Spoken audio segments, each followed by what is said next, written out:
Welcome to Coffee and Contemplation. I'm Robin. I'm Heidi. And today, we'll be discussing Season 2, Chapter 1, Madmax.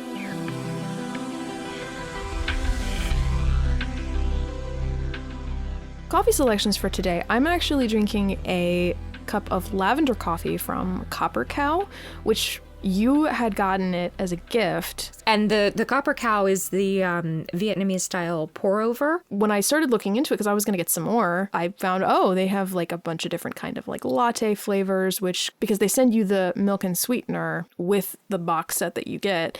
And I mean, I tend to drink coffee black, but they have a couple of cool flavors like this one. They have rose, they have lavender, a couple like that. How about you? What are you drinking today? An iced decaf Americano from our friend Bucky, Starbucks. Well, now that we've acquired coffee, let's proceed with contemplation.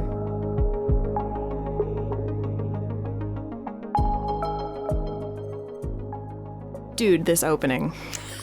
Yeah. It says that the show is stepping up its game, so to speak. And I mean, just in this one sequence, it expands the universe beyond Hawkins, which, I mean, I know I see as a good thing.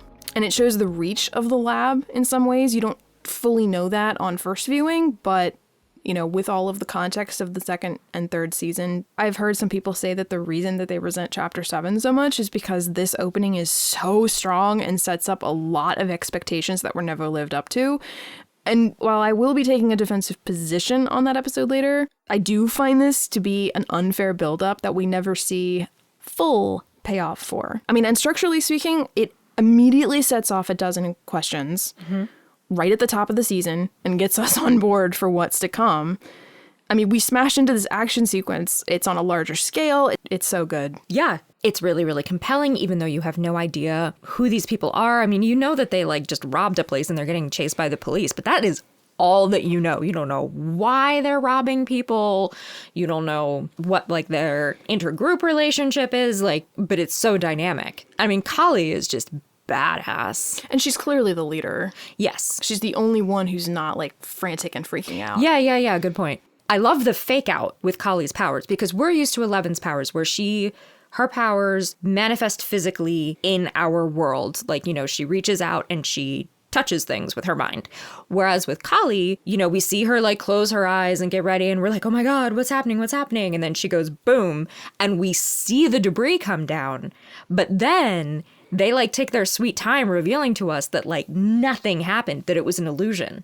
And then that's when we see her like wiping the blood away and we see the 8. And there's so much packed into that because now we know that there were other successful experiments and that those powers manifested differently. Mm-hmm. And like, I agree with everything you said about like expanding the world, you know, and so on. I'm also a Lost Sister episode apologist, but because everything is so grounded in Hawkins throughout the rest of the season, it does make the Lost Sister and the sequence feel out of place, which is a shame because there's such good stuff there.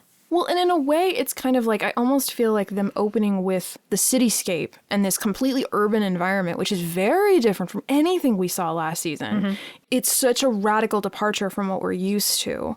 It reminds me a little bit of kind of what I think they were also trying to do with Starcourt Mall. But I think that in a way, seasons 2 and 3, almost by being on such opposite ends of that spectrum, I think they both don't fully succeed, but for the opposite reason. I think in the case of The Lost Sister, they don't spend enough time in that different environment. And I think, and I know I probably shouldn't be talking about it at this point, but I kind of think it's relevant because I think it frames a little bit of like how we're approaching both of these seasons in a lot of ways. Season 3 doesn't, like, it spends too much time leaning into that. It leans into it too much, and this one doesn't lean into it enough. And so they didn't quite, between the two seasons, I don't think they quite found the right balance of, like, changing things up quite enough. But, you know, we talked last season about how the series repeatedly picked up where it left off between intervals, and this is a really hard left turn from that. I mean, aside from the fact that Madmax opens just shy of a year after the final moments of the Upside Down in season 1, and yeah, the slow reveal of that, like, you know, her pulling her arm up to wipe the nosebleed. It's such a powerful start.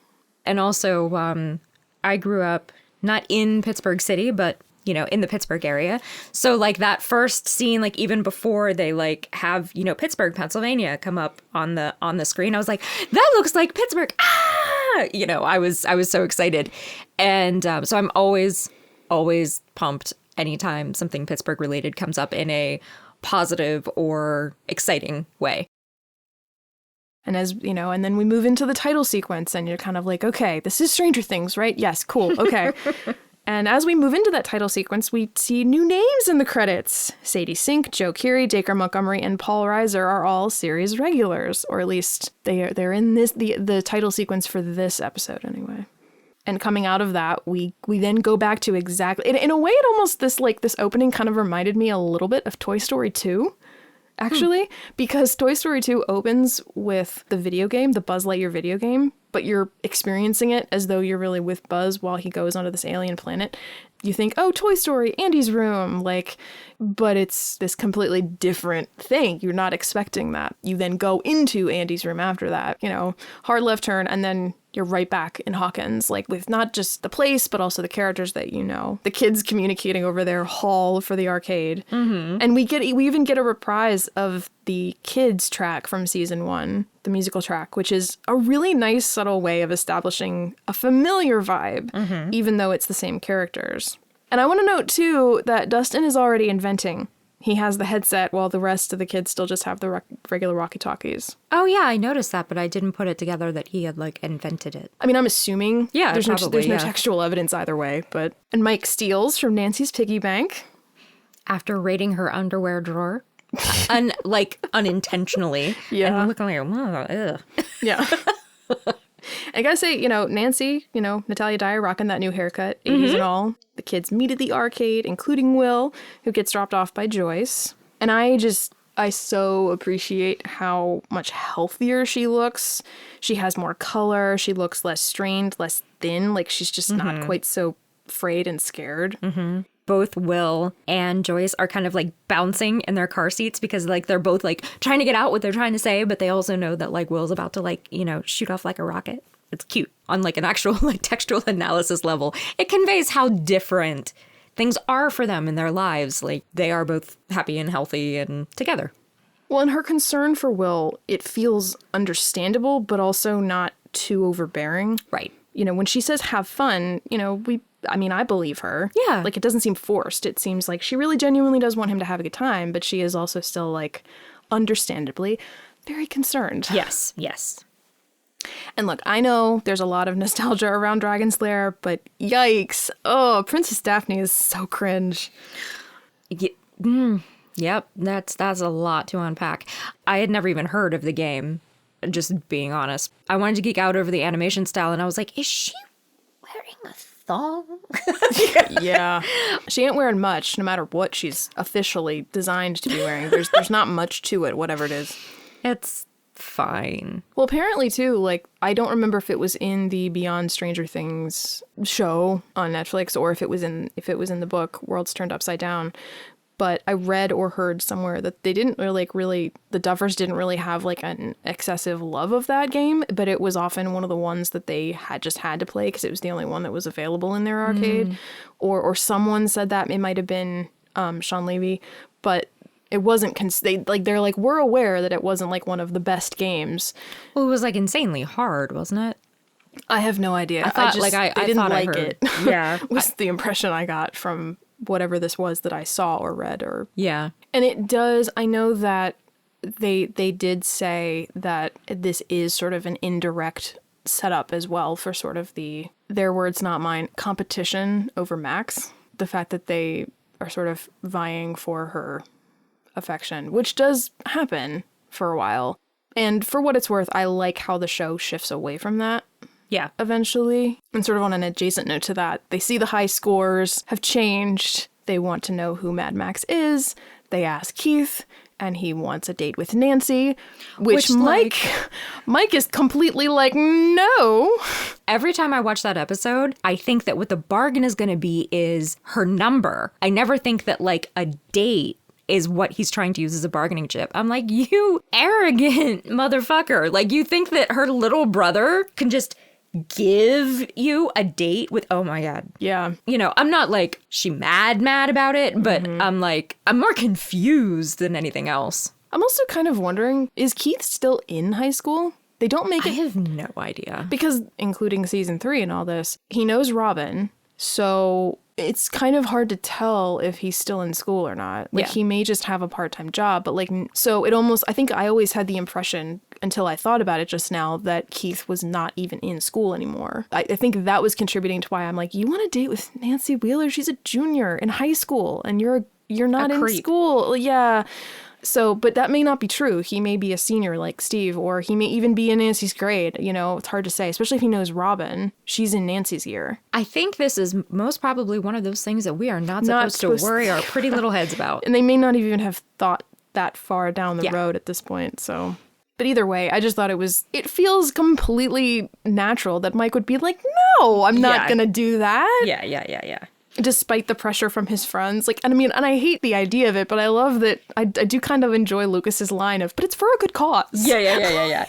I would have laughed a lot harder, again, if it had been like her number or something like that, or like pass a note or something, you know. But I still feel like Mike would have been like, ew, no. And that's the point where Will wanders off, hearing something, and he has an episode, quote unquote, getting an extended flash of the Upside Down. I was actually surprised to realize that he doesn't see the mind flare here. He just sees the cloud. Yeah. And of course, along very similar lines, it's Mike who noticed that Will wandered off and comes out to check on him. Just being the good friend that he is, continuing that thread of empathy. I don't know. I wonder if he can tell that not all is well with Will, which is why he asks. But then when Will brushes it off, Mike doesn't pry. He doesn't press. Yeah. He just, you know, leads him back into the arcade anyway. But he's aware that Will is shaken. But he's like, no, let's just normalcy. Like, yeah, that's because that's the kind of person that Mike is. Anyway. Moving right along. I love the establishing little mini montage of downtown Hawkins. I really do. I'm surprised every time I watch the show how much I enjoy that little piece. And which concludes as we return to the Hawkins police station and Hopper pulls up. And this was the shot that I was referring to last season when I mentioned the sentiment of wanting to stand up and cheer and go, Hopper's here. Yeah.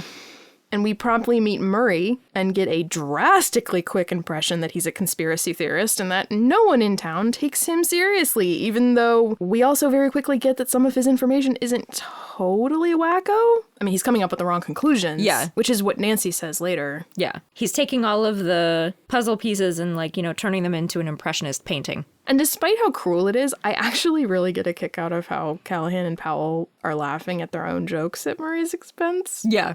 I mean, it's mean, but it's them, it's the actors, I think. Like, must be said, too, that Callahan makes the connection to Troy last year when Murray brings up the girl with powers. Yeah. At some point, it would be interesting / cool to have the two of them approach Hopper and be like, yeah, remember, we've known about this the whole time, and we kind of followed your lead of like, oh, it was a prank. Do you want to actually, like, tell us what the fuck's going on now, Chief? I don't know if they will do that, but it would be cool. It's going to be interesting, actually, to see in season 4 who's police chief. Oh, yeah, because he's not. Yeah. Because Hopper's not around. So it's going to be interesting to see if they've got a new person. I don't think that that's going to be the case, considering like who they've announced for the new cast, like new cast members. So I'm going to guess it's probably going to be Powell. Yeah. But we'll see. Hopper gives Murray 5 minutes. 5 minutes. I think the line... Yeah, I heard about that one. Did you hear about the fat man with a beard who climbs down chimneys? Might be one of my favorite lines in the whole series. Yeah. It's his delivery. It's Harper's delivery. Because it's like because it's at first you're not sure where, and then it's like, oh. Yeah. I love that line so much. I actually like remember the first time I heard it. That was like right after I had moved into the new house and there was like boxes everywhere. I was feeling like, no, I should keep going. I should keep unpacking. But then it was like... It was this perfect, like, chilly October night. It was raining and cool outside. And so I was like, no, we need to watch some Stranger Things. So I was, like, curled up and, like, I had the window open just a tiny little bit so I could listen to the rain. And it was extremely atmospheric. And, like, that line just made me laugh so much. It was like, it's a really nice memory. Yeah, that's awesome. I also really like how Hopper shifts from cavalier to dead serious in the same sentence. Because he starts out with, I liked your alien theory a lot better, and then shifts to, and stop bleeding those people dry. Yeah. He knows that Murray is milking the Hollands because he knows what happened to Barb. Yeah. And that him, you know, even if Murray doesn't know, Hopper knows that it's a dead end. And it's only prolonging their grief.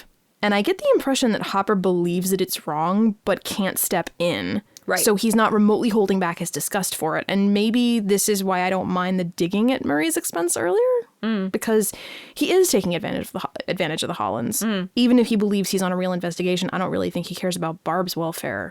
I think the thing he cares about most is exposing the conspiracy. But I do think that he cares about finding out what happened to Barb.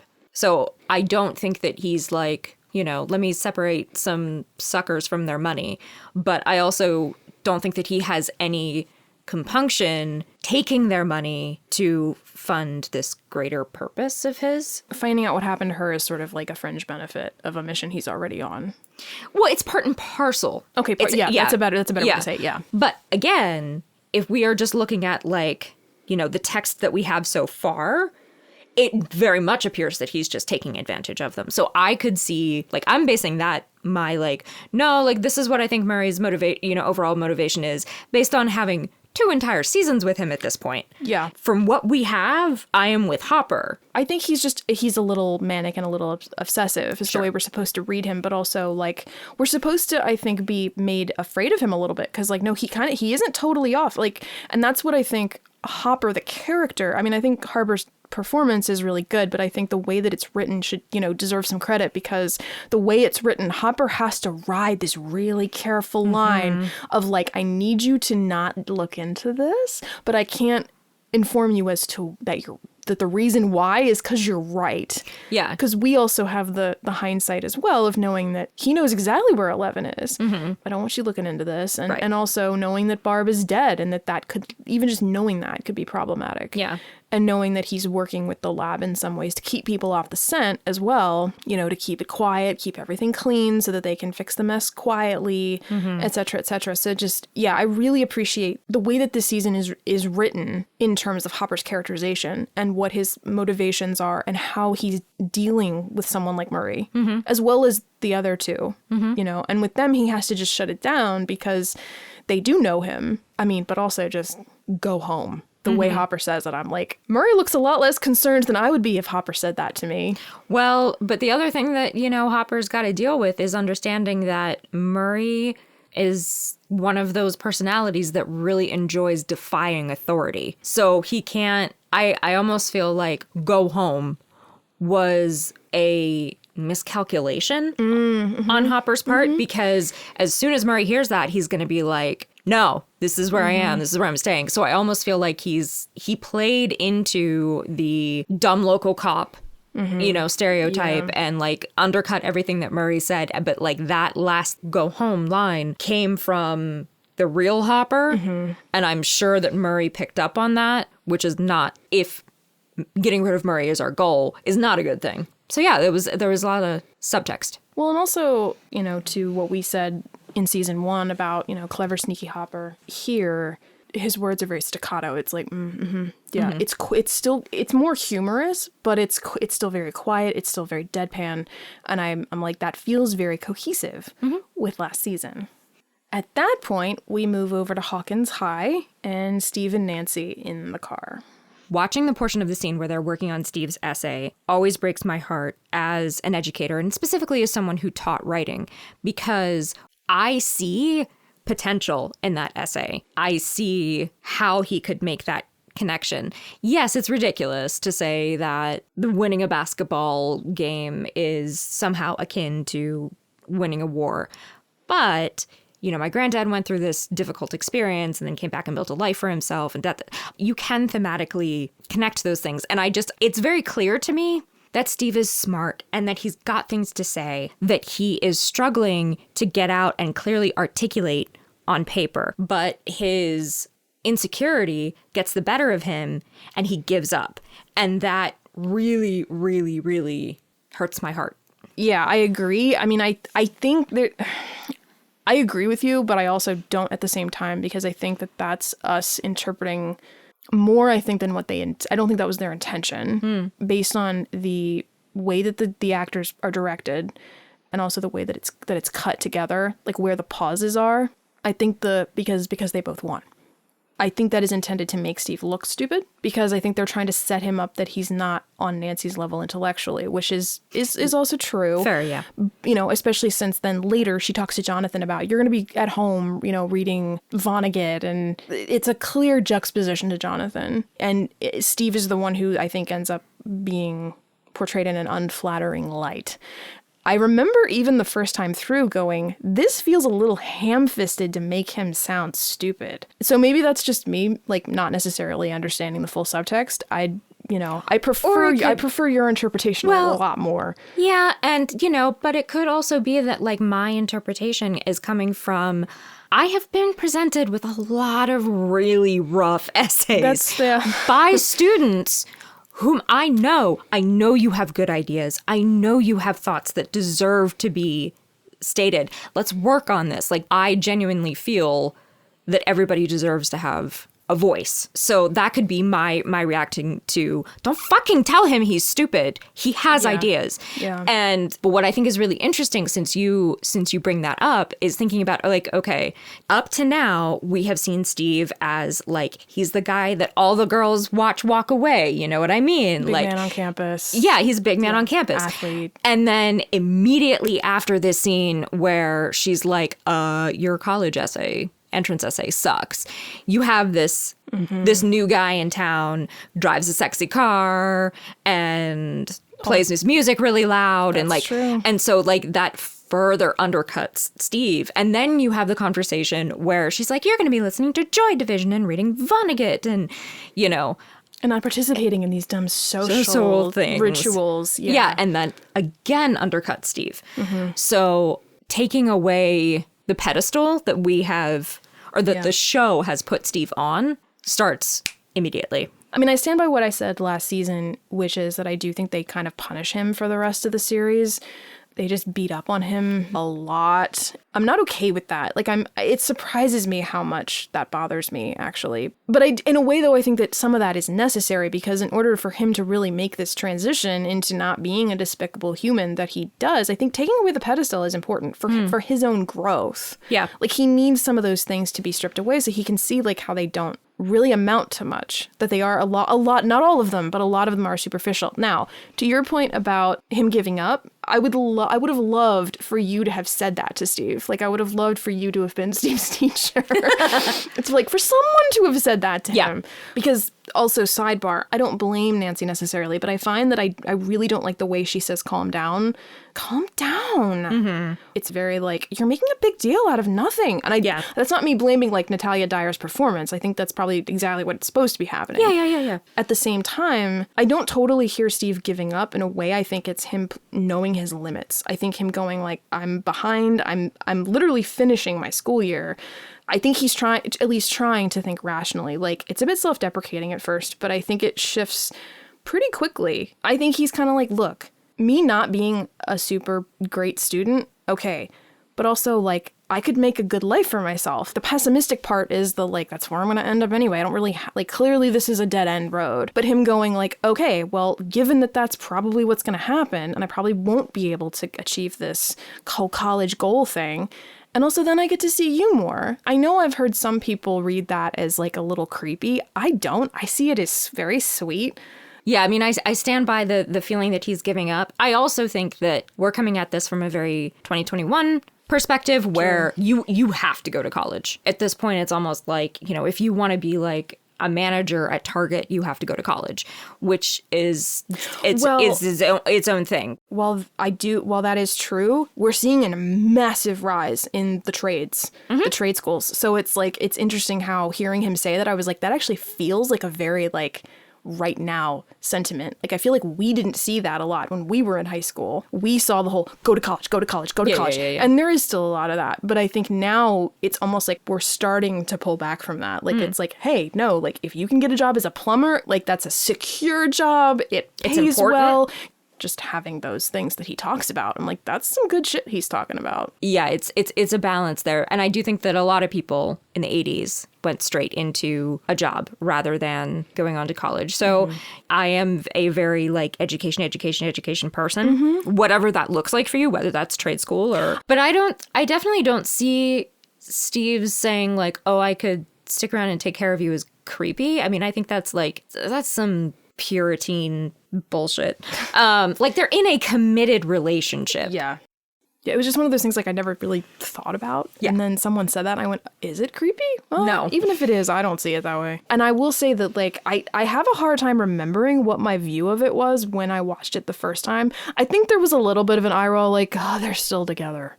Like I said, wow, that feels ham-fisted for us to believe that he's stupid. But as you said, this is also when Billy and Max arrive. Curious too that Billy is the one who gets the emphasis of an entrance, the music kind of matching him, even though I would argue that Max is the one who ends up being more prevalent. But she's sort of just an aside to Billy's music. Yeah, I think that was very, very intentional. Yeah. And I actually think it was effective in a subtle way because, again, he's got, the sexy car, which he doesn't deserve. I would just like to have that on record. Gets all the girls staring at him.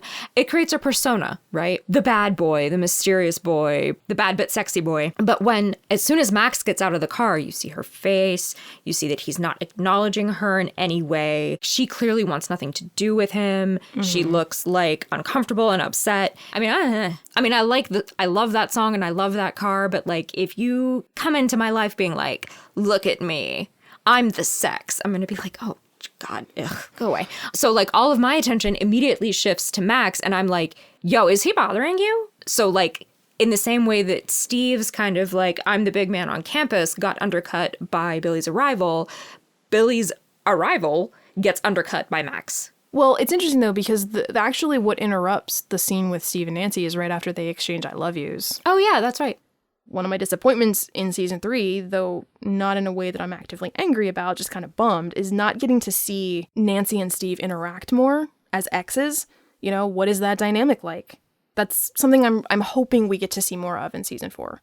The other thing is that his entrance is a Terminator reference. Like when his foot comes out of the car, like it's one big Terminator reference, which is actually some interesting foreshadowing considering that he turns out to be a bit of a baddie. And the girls checking him out feels like a curious inversion of like the expected trope, not unlike what we see in season 3 when they doubled down on it.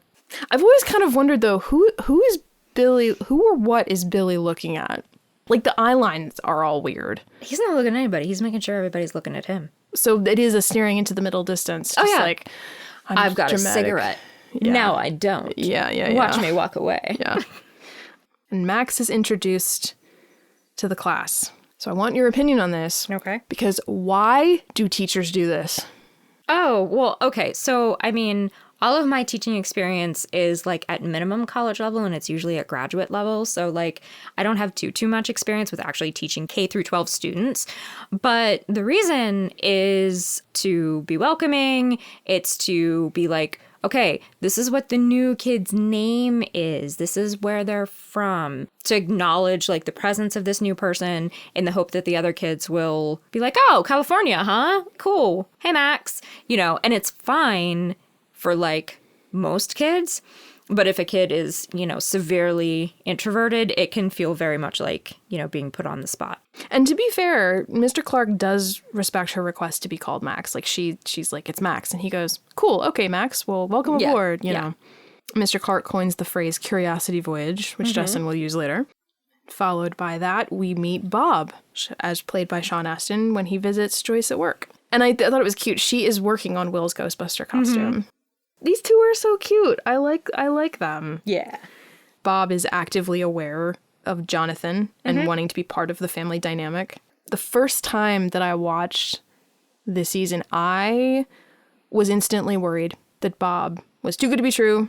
But I thought that either here or in chapter 2, he was going to turn out to be like working for the lab or something, or like he was a reporter, something like that. I never thought he was like trying to harm them physically or anything, but I was like, something doesn't feel like this feels too good to be true. Yeah. I think I kind of worried that he was too good to be true. But my, like, fear turned out to be what actually happened. I was like, they're going to set him up and he's going to be the sacrificial lamb.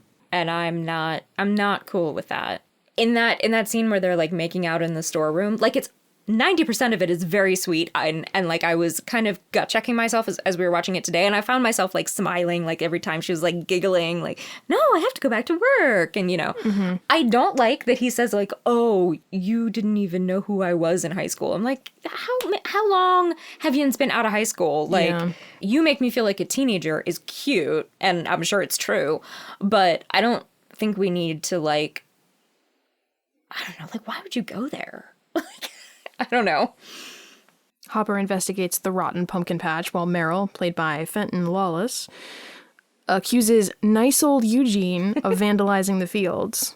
I mean, I would like to know what the hell you can pour in a pumpkin. Yeah, they're rotten. Yeah. Like, how do you do that? I don't, and maybe there's a way, I don't know. I mean, Hopper kind of goes there when he's like, so you think nice old Eugene came out and did this in one night? Yeah. And so Hopper stalks through the cornfield, only to be spooked by a stray crow. Who was trying to warn him. And then this is followed up by the scene between Jonathan and Nancy, where she tries to persuade him to come to the Halloween party, and which we talked about a little bit. Yeah. I don't like Kurt Vonnegut. I'm kidding. I don't know if I've even read the whole way through a Kurt Vonnegut novel. But Vonnegut's one of those names of like the authors that quote unquote intellectual people like. Yeah. So my knee-jerk reaction to that was, did you pick Vonnegut because it sounds smart, or did you pick Vonnegut because he actually likes Vonnegut? I think it's possible that it's both. I mean, Yeah. Jonathan as a character does strike me as the kind of person who would like Vonnegut. At least it's not Ayn Rand. I mean, because I was thinking like, well, is there another name I would think would work better for Jonathan? And like, nothing comes to Steinbeck, mind. maybe, although I don't like Steinbeck personally. No, me neither. Anyway. And then Steve sneaks up on her. Mm-hmm. And I mean, even though I would certainly not want someone to sneak up on me like that, I do think that it does translate as being very sweet between them. Mm-hmm. But it's also hella rude. I mean, it completely excludes Jonathan. Yeah. I also don't like being snuck up on, but if I like saw that he was coming and he like picked me up and was like, hey, I missed you. I haven't seen you in an hour. Ha ha ha. And didn't actually mean it like, no, I missed you. Yeah. Like, it was, like being silly, like all of that is very cute. Yes. But I wouldn't want somebody to be acting like that if he saw that I was like talking to one of my friends. I think it was probably just more careless on Steve's part, but it's also, but it's hard not to be like, but it is Jonathan that she's talking to. There's a little bit of performative contesting of the pissing going on. Well, it continues to be I mean, like, because one thing I always wondered about is like, because he's wearing the sunglasses for the first half of that exchange, like I wonder if he actually like looks over at Jonathan, like if there's almost like, oh, wasn't that funny, but you can't tell because you can't see his eyes. I don't think he's paying much attention. Well, I mean, I would love to have that confirmed, yeah, like, you know, by his eye line, but we don't know. Don't know. Yeah. Speaking of sneaking up on, the boys spy on Max. God, they're so ham-fisted. Mike is unconvinced that she's Madmax and doubts that she's awesome, pointing out that they haven't even spoken to her, which I both agree and disagree with Mike at the same time. When he says the thing about, like, you haven't even talked to her, you don't even know her.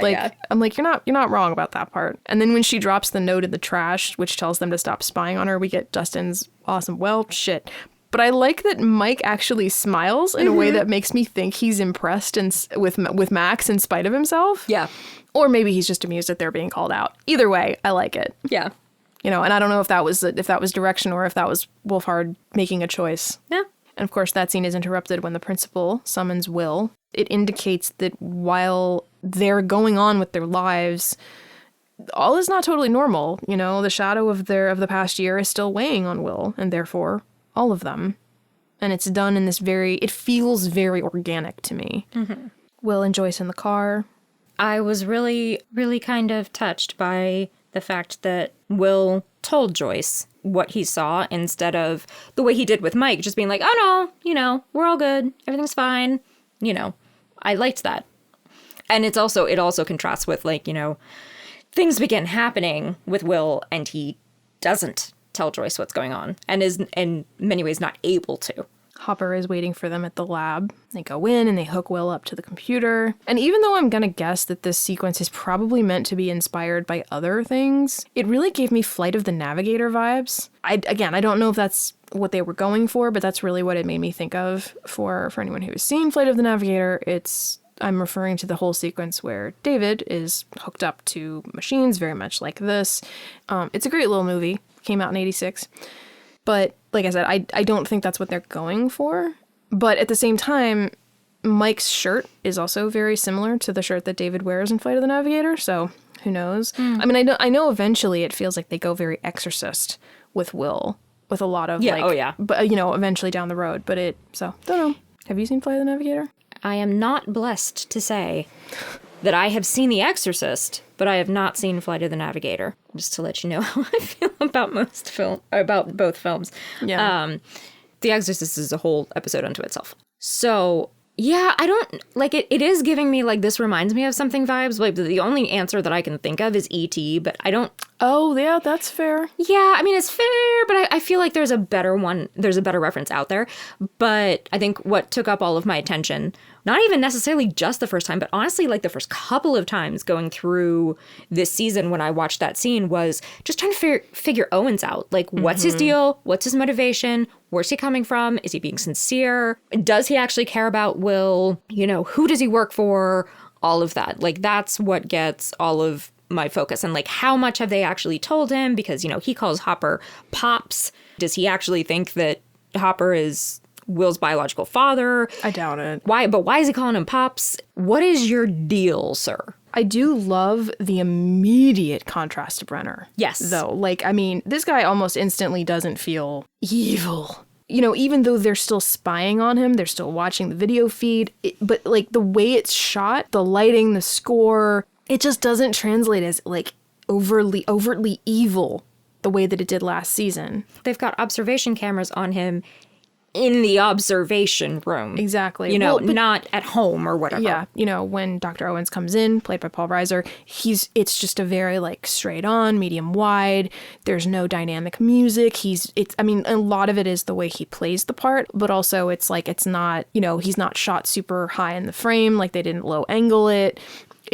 He's not Brenner. And I like that. Yeah. I actually enjoy the kind of confounded reaction that I had. Like Bob, like I didn't want to trust him. Mm-hmm.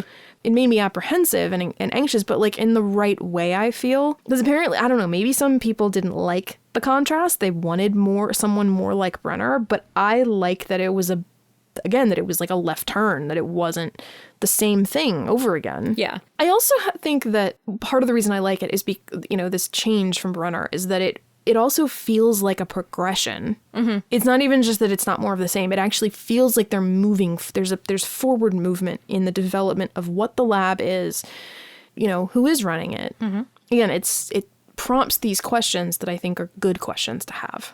Tell us what a medium wide is. Medium wide shot. So it's not like a, super, super duper wide shot. 2/3 of the person is in the frame.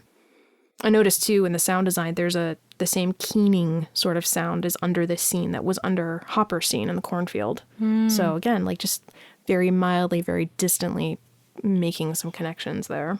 And then Will waits in the hall while Joyce and Hopper talk to Owens, and he warns him about the anniversary effect. And I don't know if it's intentional, but I noticed that the lighting is very different between the shot of Owens and the shot of Hopper and Joyce. They are lit very warmly from the light inside the room. He's lit from the natural light from the window. So his side of it is very cool tones, and they are very warm. I don't know if that means anything, but I noticed it. He tells them, again, setting up these questions and not knowing where we're going, like, he tells them that, quote, those people from last year are gone. And like you and I think are probably in very much agreement. Like, when he asks for their trust, that Joyce and Hopper are like, seriously? Yeah. But in hindsight, I actually, I don't know, maybe I'm way off here, but I don't think that Owens is an evil person, and I don't think he was deliberately trying to screw them over. No. The lab itself, not just Owens, like the lab as a presence is very different. It's even though Owens in this scene is shot with a cooler light, overall, color temperature of the whole lab is warmer. The lighting isn't as like stark and high contrasty. You know, the scenes are just a little brighter overall.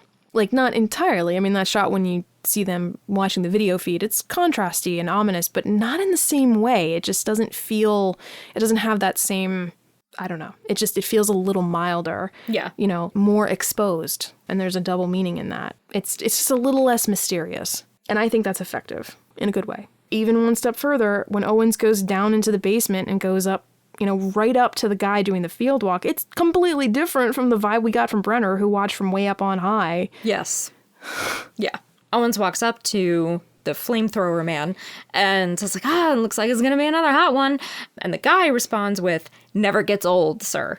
And like right in that line, what that made me kind of realize was, oh yeah, unlike just tossing human after human at the problem and then like watching them die in the first season, they have a guy that like does this every day and they have developed a rapport. And so it shows you that whatever's going on, at least Owens is not as casual with human life. Mm-hmm. We get a look at the gate, which looks bigger and more severe than last season, but even here we don't get the full view of it. Yeah. And it shrieks and writhes when it's burned, like all the vines and stuff. Meanwhile, at the arcade, Dustin and Lucas spy, waiting for Max. Billy drops her off, and the two of them yell at each other indistinctly. How does this stack up with their later scenes where Billy, like, way overpowers her? Relationships, like the one that the two of them have a kind of, like, escalation, you know? She will scream at him, and he will scream at her. You know, maybe she has an instinct that he won't actually try to hurt her because they're in public and people are watching. Oh, that's true. You know, it's a deeply dysfunctional relationship. And I think it kind of checks out that, like, you know, if she's afraid of him when they're in private, that she would be sassy with him in public, because those defiant emotions have to go somewhere, you know. I will take this opportunity to say that I greatly enjoyed the Stranger Things companion novel, Runaway Max. I'm currently as of this recording, I'm in the middle of reading Rebel Robin, but I really enjoyed the one on Max because it doesn't really, I mean, it overlaps with this season, but it doesn't, it's more, the main point of it is to really get Max's backstory to the point where I actually wish that they had, you know, the author had just focused on that and you know, didn't really spend time in Hawkins at all, but highly recommend it. It's very good. Dinner at the Wheelers. Karen demands that Mike give up 2 boxes of toys, and she calls him out for his troublemaking behavior. It's almost like he's dealing with something and lashing out. It's almost a passing blink and you'll miss it, but it's like they are implying that Mike is that he's lashing out because he's having a hard time, and the parents not fully understanding why. But clearly he's not all is well with your child, so. Like, they don't know about 11, but they know what happened, at least in some part, with Will. They know that he disappeared. They know how traumatized Mike was about that. And even though Will is back, that doesn't take away the trauma that he went through. Again, this is also a very 21st century perspective. But I'm like, I don't think that punishment is actually the route here. I think all these kids should really be in therapy. You know, I can very, very easily see, just in my memories and, you know, from talking to people who were adults in the 80s, it's like, okay, well, the problem is solved. So the problem is solved. Yeah. You know. I do love, though, Ted's line about, you know, well, if your friend told you to jump off a cliff, would you do it? I never put it together until very recently, but just like Dustin told him not to, but he quite literally jumped off a cliff. So I love Mike's whole like face journey in response to that. It's great. It's such a commonly used go-to, or at least it was when I was growing up. So then, I don't know, just the irony. It's great. Dinner at the Hollands. Nancy asks about the for sale sign, and the Hollands tell the kids about hiring Murray. Steve thinks it's great. Nancy's not so sure. And I thought that was interesting too, because I've always read that as Steve's a little just, again, being a little obtuse about the whole thing, but as far as he knows, she's just still missing. But Nancy knows that she's dead. Yeah.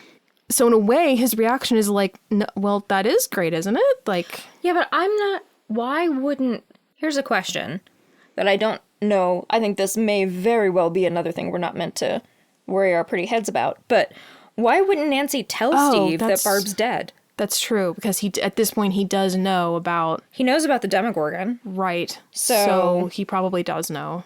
No. I think the implication there is very much that he doesn't know. Because, like, Steve can be a little dense, but that's another level.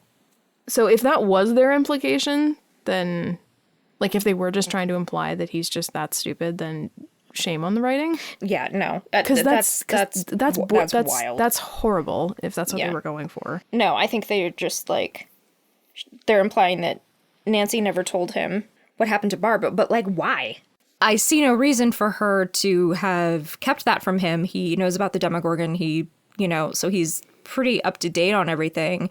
I definitely think through the acting and all of that he just doesn't know what's going on. I don't see any textual reason for doing that. Honestly, I think it's a plot hole. Probably.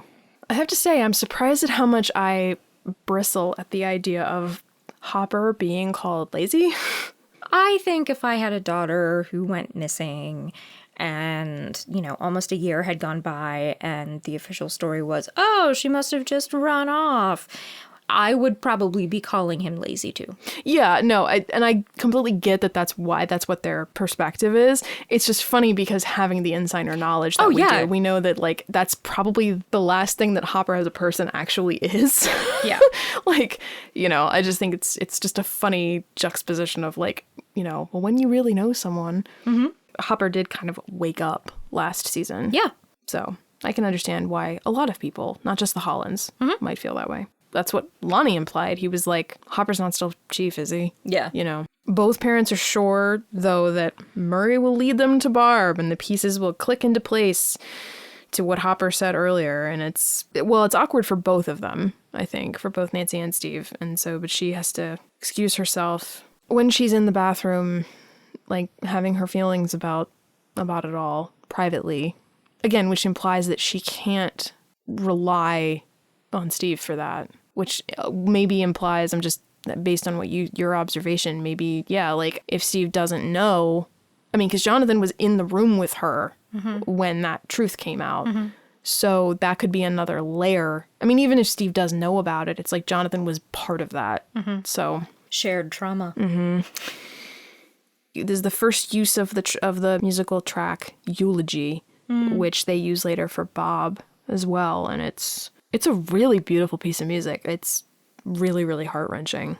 And that track carries over into a scene in which Mike goes through his toys. But, when he gets out the Millennium Falcon, the track switches to 11's theme. It occurred to me only this time that it's both of the Wheeler children that have grief primarily on their mind. Like, they both lost someone, which I'd never thought about before. Because I don't usually think that Nancy and Mike have a lot in common, but this is something that they are both dealing with in very different ways for very different reasons. And even though, yes, technically, like with Will, 11 does return, like you said, it doesn't take away the trauma of watching her sacrifice herself. It doesn't take away the trauma that he's dealing with. I know that we talked a little bit last season about how they kind of refer to this season as emo Mike.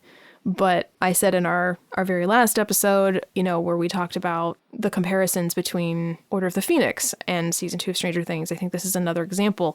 I remember when Order of the Phoenix first was published, there was a lot of like, oh, Harry's so emo in this one. Mm-hmm. And I do think that, again, I think the recognition of PTSD has come a long way since that book was first published.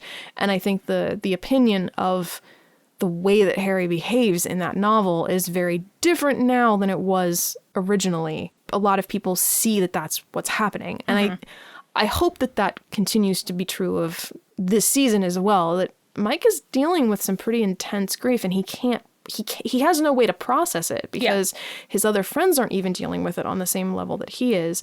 He has to be supportive for what Will is going through. For whatever reason, he and Nancy just don't have a connection, so they can't like help each other. I don't know. I think that this is actually a really beautiful portrayal of what would happen to this kid. I think it would manifest this way because he has nowhere to deal with it otherwise.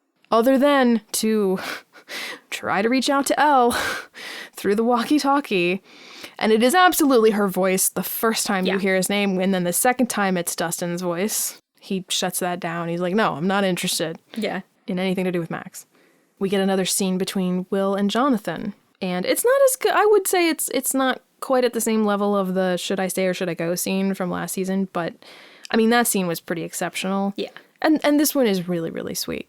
I like it because it continues to, especially here in the first episode, it continues to really do a lot of quiet character work and really like setting the grounding for where these characters are going to go from this point forward. And I think that's kind of something I was talking about in our last episode about how it does have the slower pace. And I think that this bothers some people for whatever reason, but we really enjoy it. I think there's a lot of value in this.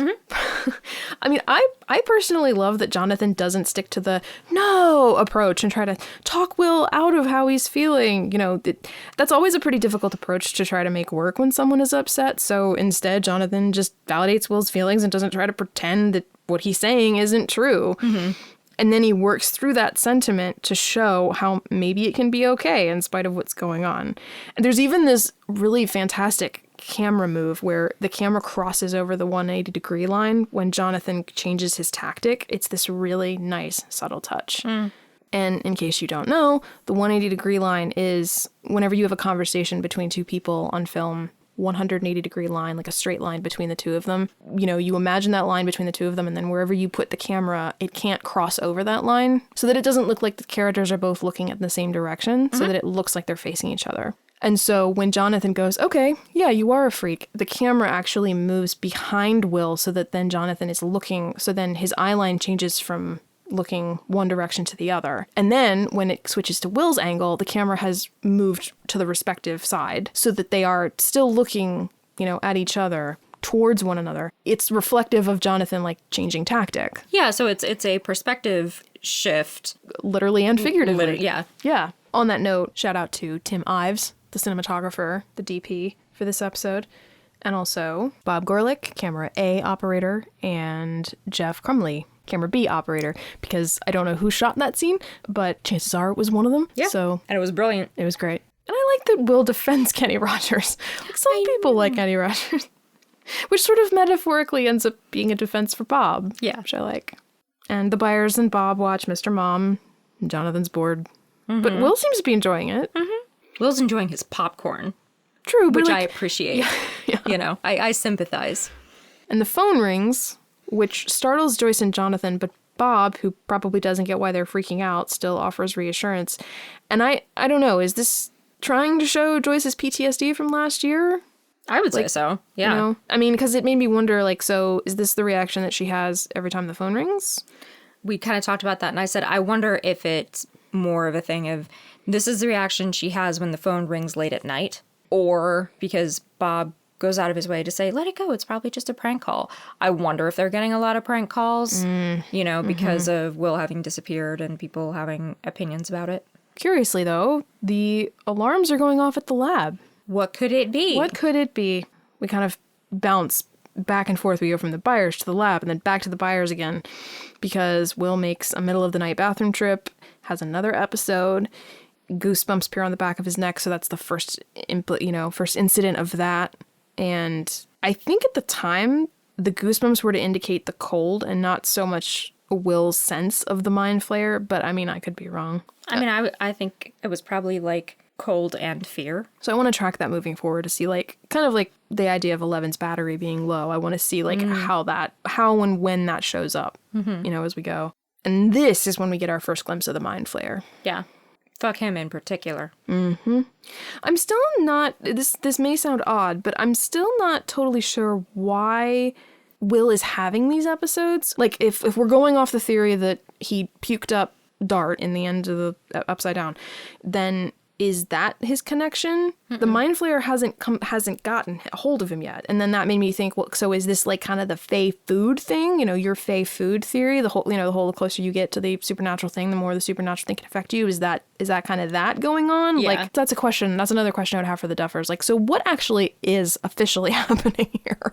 Why is this happening? Yeah, I think that's a good question. I think the assumption that I had was kind of the Fey food thing, in that Will is the person who has spent the most time in the Upside upside down and lived to tell about it. Elle has been there, but not for any great length of time. Joyce and Hopper have been there, but not for any great length of time. But like Will was actually there for a while.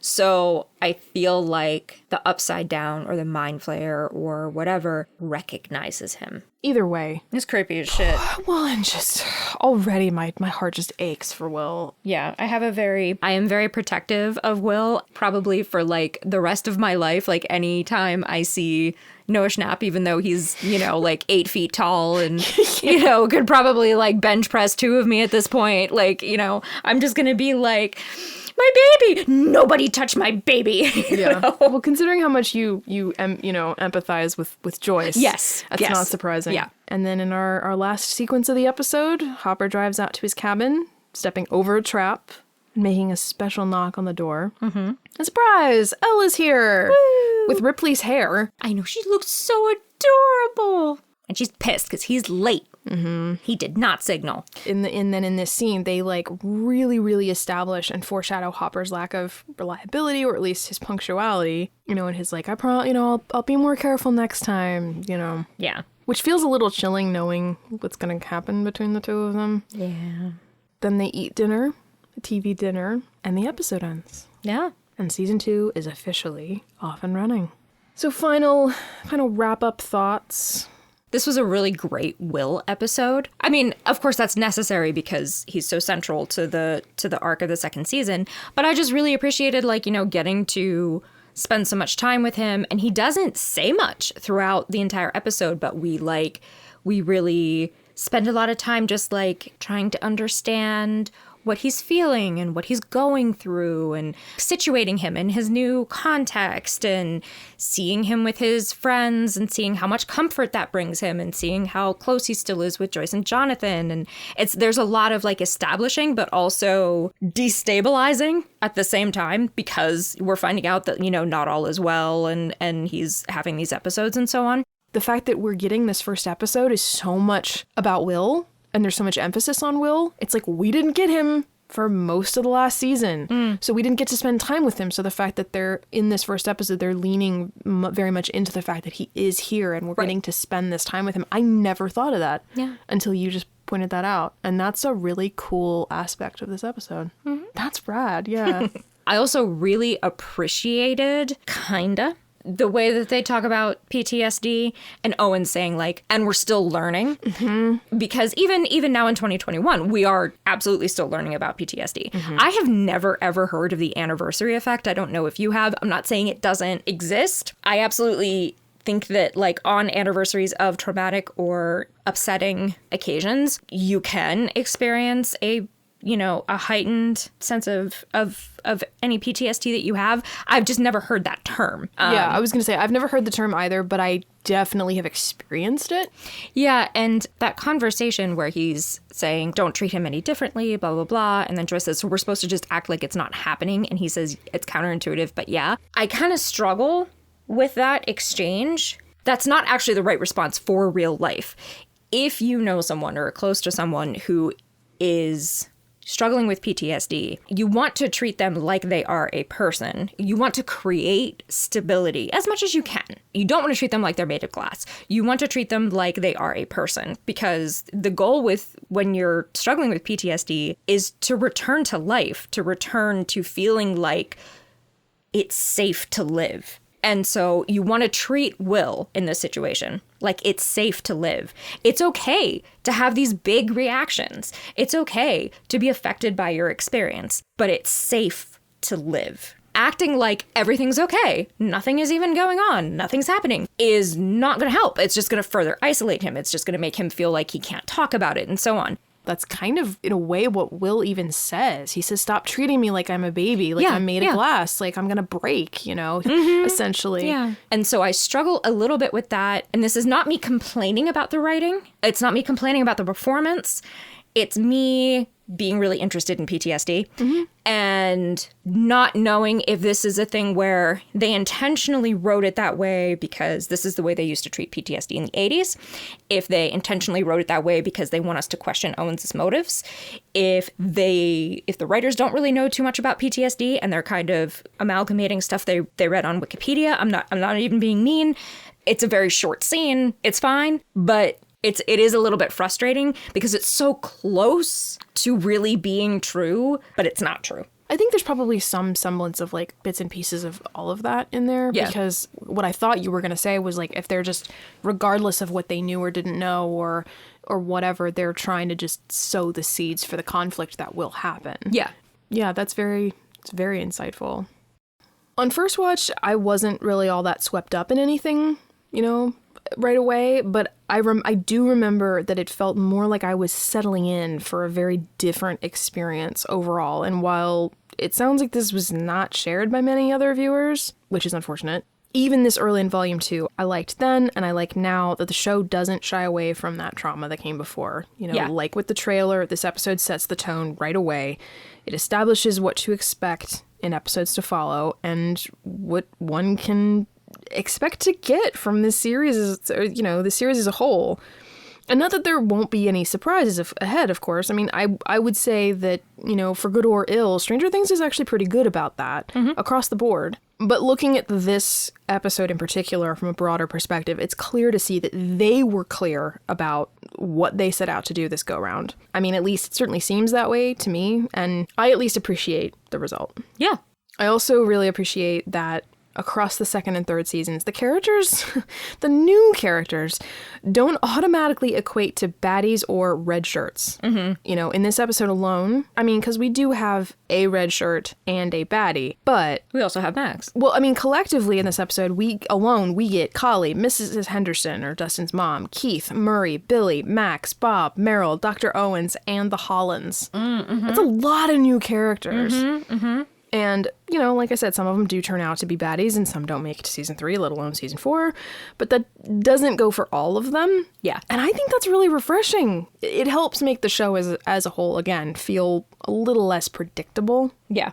By the end of the episode, I was not thinking about the opening. You have that amazing kickoff, but by the time you get to the end of this episode, you're really very much reinvested in Hawkins. You're reinvested in these characters. I don't remember having the same, like, oh my God, I have to watch the next episode right away. But I do remember feeling like I very much am invested again. Oh yeah, like I was 100% on board. I don't remember if I cheated and then continued watching on, but I definitely wanted to.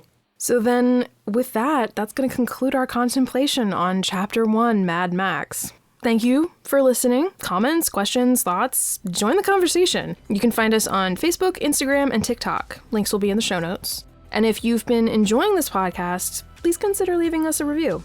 Coffee and Contemplation is available on Apple Podcasts, Spotify, and lots more. Everywhere podcasts are sold for free. Thanks again for listening, and we will see you next time. Over and out.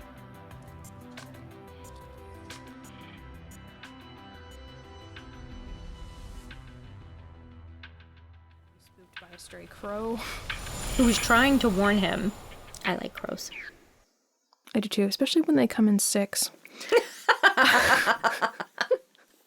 How did I not see that coming? I don't know. I'm like, I don't know. You set me up perfectly. I did. I laid that one right up for you. Hashtag 6 of crows. From our friend Bucky. Starbucks. I call Starbucks Bucky's at every opportunity now just because it amuses me. Yeah. Also, hi, Neville.